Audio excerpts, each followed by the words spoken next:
Σήμερα ο παππούς μου θα φτιάξει γύρο για κοτόπουλο. Ο παππούς ο Τάστος μαγειρεύει. Γεια σας φίλοι μου καλοί, πώς είστε? Κάναμε τις ωραίες τις πιτούλες για γύρο, για σουβλάκι και τώρα είπαμε ότι θα φτιάξουμε κάτι για να τυλίξουμε μέσα στις πιτούλες. Λοιπόν, από ό,τι βλέπετε εδώ πέρα έχω ένα κοτοπουλάκι. Γράφει επάνω στη συσκευασία ότι είναι ταϊσμένο κατά το ήμιση με καλαμπόκι. Το ήμιση το έφαγε, το άλλο το ήμιση είναι από κάτω. Το κοτοπουλάκι αυτό θα το φτιάξουμε γύρο κοτόπουλο και όταν θα τον κόψουμε θα τον τυλίξουμε στις πιτούλες που φτιάξαμε. Εσείς που δεν έχετε κάνει ακόμη εγγραφή στο κανάλι μου, κάντε το τώρα. Είναι δωρεάν χωρίς καμία χρέωση. Μοιραστείτε το βίντεο με τους φίλους σας και αφήστε και κανένα like, αν θέλετε. Ελάτε και στη σελίδα μου στο Facebook. Ψάξτε με στο Instagram, στο Twitter και στο TikTok. Έχω εδώ πέρα πάρα πολύ ωραία μπαχαρικά και μυρωδικά.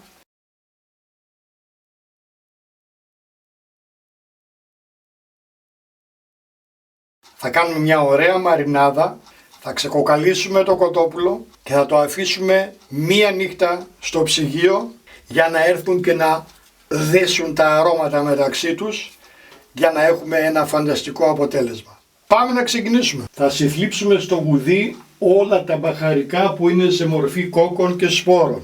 Πιπέρι χρωματιστό, κολιάνδρους σε κόκκους, κίμινο και σπόρους από σινάπι. Από το σινάπι κάνουμε τη μουστάρδα. Αυτά τώρα θα τα κάνουμε σκόνη.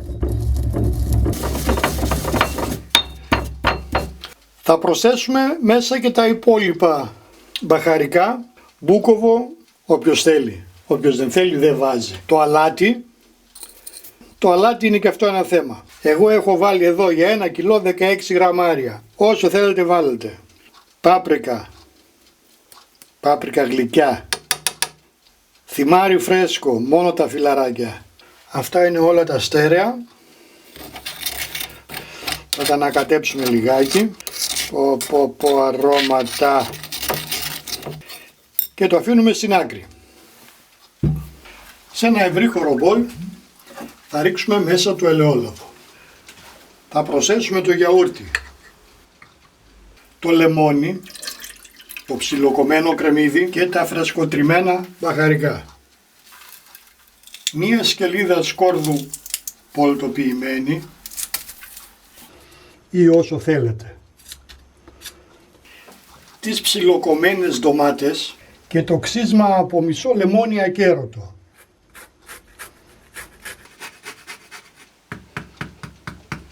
Θα τα ανακατέψουμε καλά να ενσωματωθούν και να ανταλλάξουν αρώματα και γεύσεις μεταξύ τους, έτσι, και το αφήνουμε στην άκρη. Εδώ τώρα θα το ξεκοκαλίσω γιατί θέλω μόνο το ψαχνό, αλλά θέλω να το βγάλω και το δέρμα. Πάμε τώρα να του βγάλουμε το δέρμα, σαν αρνί. Δεν είναι και τόσο δύσκολο. Αν βρίσκετε εδώ μια άκρη, βάζετε μέσα τα δάχτυλά σας, έτσι, και το σπρώχνετε προσεκτικά, δεν χρειάζεται καν μαχαίρι.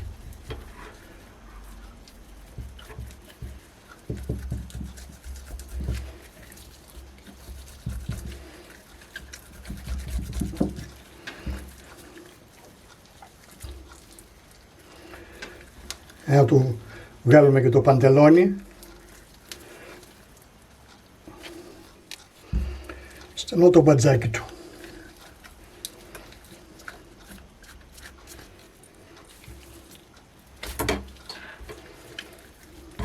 Υπάρχει λόγος που του βγάζω έτσι το δέρμα και δεν το κόβω. Το θέλω ολόκληρο.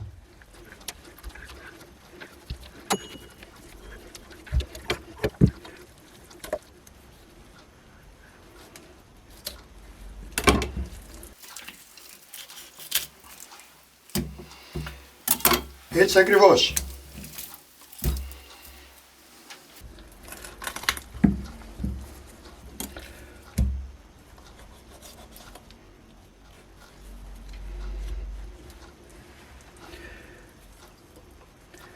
Τώρα αν είναι γνωστός ο Χασάπης, πείτε του να σας το ξεκοκαλίσει για γύρω.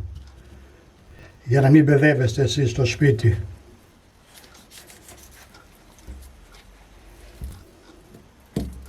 Που έτσι θα βγάλουμε τα μπουτάκια και θα τα κόψουμε τώρα λεπτά.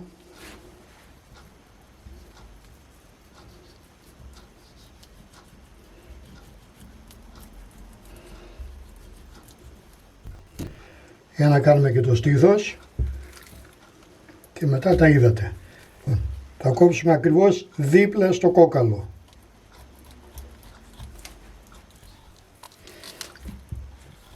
Έτσι και άκρη στο κόκαλο.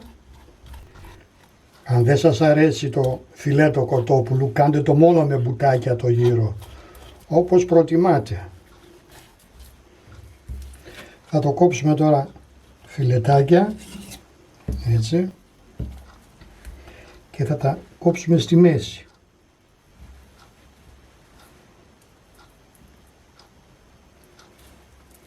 Έτσι να γίνει λεπτό.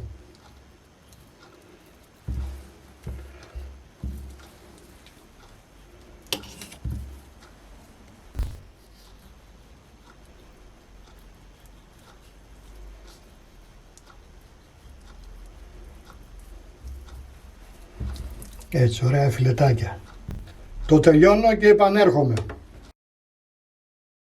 Λοιπόν, το ξεκοκάλισα. Εδώ είναι το δέρμα του, τα κόκαλα, το στήθος, φτερά και μπουτια.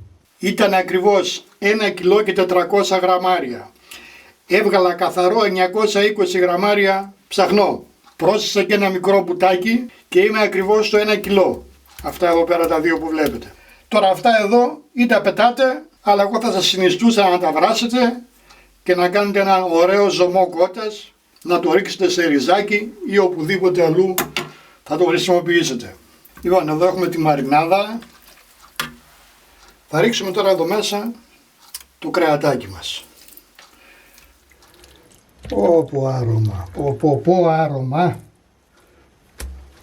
Σίγουρα θα θυμάστε οι πιο πολύ τον χοιρινό γύρο που σας είχα κάνει μέσα στο κουβαδάκι. Επίσης σας είχα κάνει και γύρο μισό-μισό με προβατίνα και χοιρινό πάλι στο κουβαδάκι. Ακριβώς την ίδια διαδικασία θα ακολουθήσω και σήμερα. Κουβαδάκι από γιαουρτάκι στραγγιστό του 1 κιλού. Πάμε λοιπόν τώρα, θα γεμίσουμε το κουβαδάκι μας. Θα κοιτάξουμε κάτω-κάτω να βάλουμε ένα κομμάτι να είναι κάπως αρκετά μεγάλο, έτσι, για να καλύψουμε τον πάτο. Μια χαρά. Και κοιτάμε να τα βάζουμε να αλλάξει τα κρεατάκια. Μπουτάκι, φτερούγες, με τη σειρά έτσι, όμορφα ωραία. Ντοματούλες μέσα. Πω άρωμα, πω άρωμα. Τα μικρά, γιατί υπάρχουν και μικρά κομματάκια, κοιτάμε να τα βάζουμε στη μέση, όχι στις άκρες, για να μην φύγουνε στο ψήσιμο. Και πού θα πάνε? Έτσι, τα μικρούλια κέντρο. Έτσι, αφού βάλουμε μερικά τώρα έτσι μικρούλια, παίρνουμε ένα που είναι πιο μεγάλο, έτσι, και το βάζουμε από πάνω για να τα καλύπτει. Κάπου το πιέζουμε λιγάκι προς τα κάτω. Δεν ξεχνάμε να βάζουμε και την ωραία τη μαρινάδα. Πω. Τι έχει να γίνει αύριο? Θα αναστενάξουν οι πίτες. Κρατάμε ένα μεγάλο κομμάτι για το τέλος. Αυτά τα κουβαδάκια είναι μετρημένα. Παίρνουν ακριβώς 1 κιλό γύρο. Τέλος πάντων κρέας. Ωραία, 2 μεγάλα για το τέλος. Και αυτό εδώ έτσι από πάνω. Λοιπόν, επειδή τώρα έχει βγει λίγο πιο πάνω από ότι το χείλος από το κουβαδάκι, θα το τυλίξουμε καλά με μεμβράνη και θα το βάλουμε στο ψυγείο. Τώρα εδώ μέσα, σε αυτό εδώ το περίσσεμα, θα ρίξω το δέρμα. Το δέρμα από το κοτόπουλο. Έτσι. Να πάρει και αυτό εδώ πέρα ένα βάπτισμα του πυρός. Σας το δείχνω τώρα αμέσως τυλιγμένο, να πλύνω τα χέρια μου. Μεμβράνη. Σκεπάζουμε.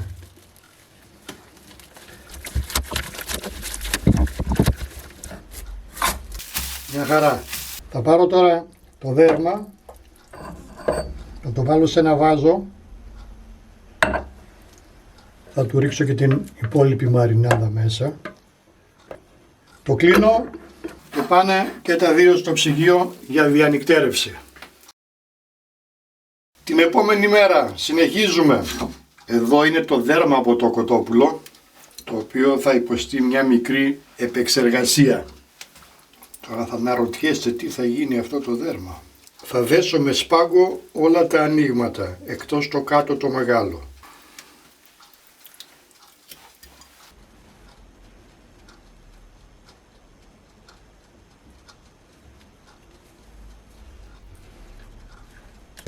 Να και ο γύρος ο ξενύχτης.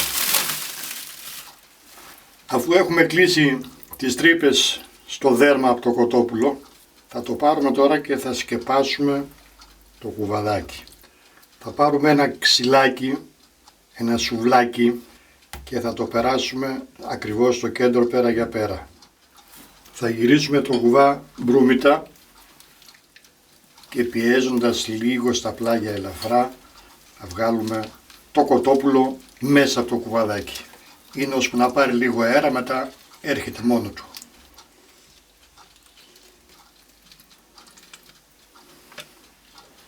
Θα περάσουμε το καλαμάκι πέρα για πέρα, αν και δεν έπιασε κέντρο τώρα, όμως δεν μας πειράζει αυτό, και θα το βάλουμε να καθίσει μέσα στη λεκανίτσα.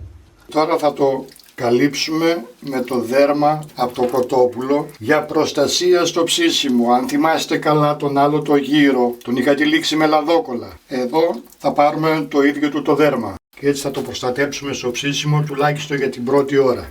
Θα πάρουμε μερικά σουβλάκια ακόμη για να κρατήσουμε εδώ πέρα το δέρμα.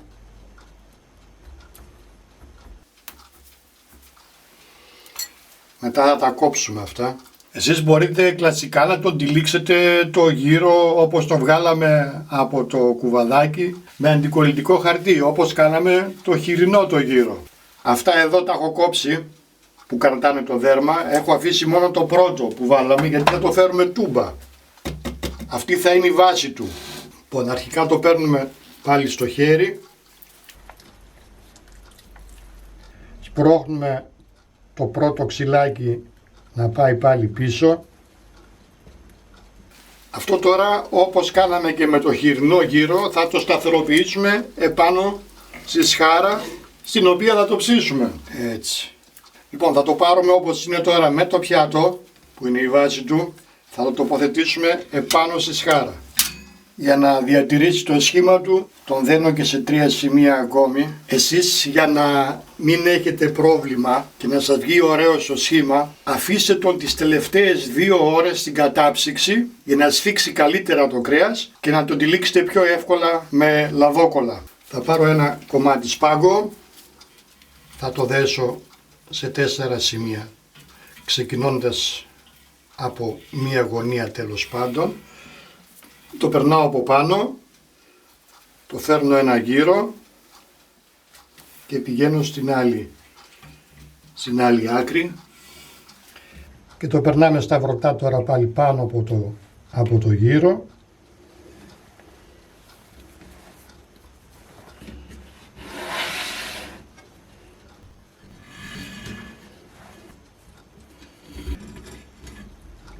Και για να μην μας το ματιάσουν, του βάζουμε από πάνω και ένα σκόρδο.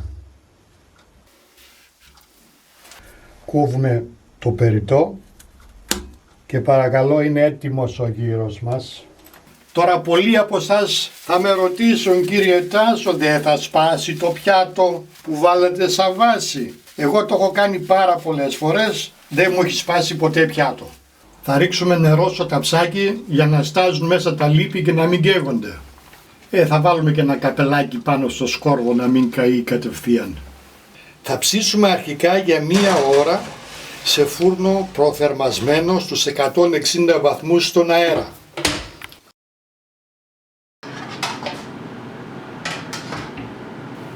Μετά την πρώτη ώρα θα αφαιρέσουμε τους οριζόντιους σπάγκους Και εδώ σας κόβω λίγο για να το δείτε. Δεν έχει ψηθεί ακόμη.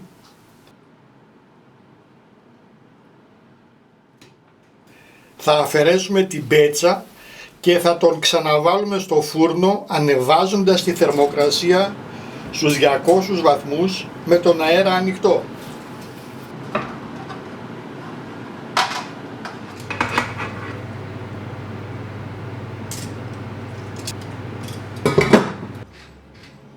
Κόβουμε σε στρώματα αυτό που ψήθηκε και ξαναβάζουμε στο φούρνο ώσπου να τελειώσει η διαδικασία του ψησίματος.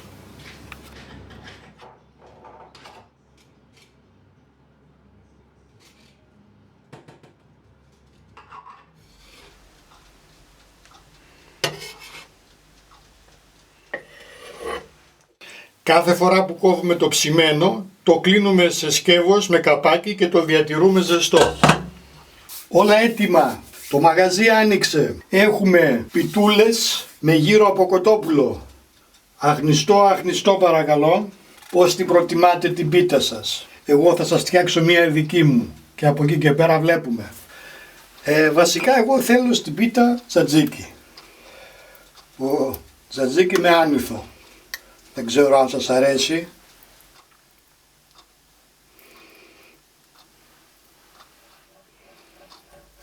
Φυσικά θέλω και γύρο. Γύρος κοτόπουλο παρακαλώ. Ζεστός. Καλά, τι πράγμα βγήκε. Τι πράγμα βγήκε αυτός ο γύρος σήμερα πάλι. Εγώ θα ρίξω και λίγη ρίγανη και λίγο σουμάκ. Και τώρα θέλουμε κρεμμυδάκι και κόκκινο και άσπρο. Ντοματούλα. Λίγο μαϊντανό. Παρακαλώ, ένα τυλιχτό. Τώρα οι επαγγελματίες ας μην γελάνε, έτσι. Ας μην γελάνε οι επαγγελματίες, εγώ δεν είμαι επαγγελματίας, προσπαθώ.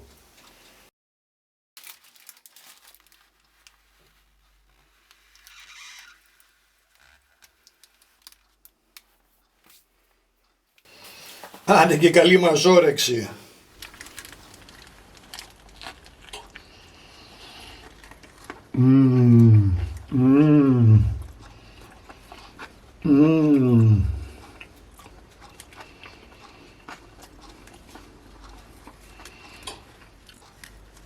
Τέλεια γεύση.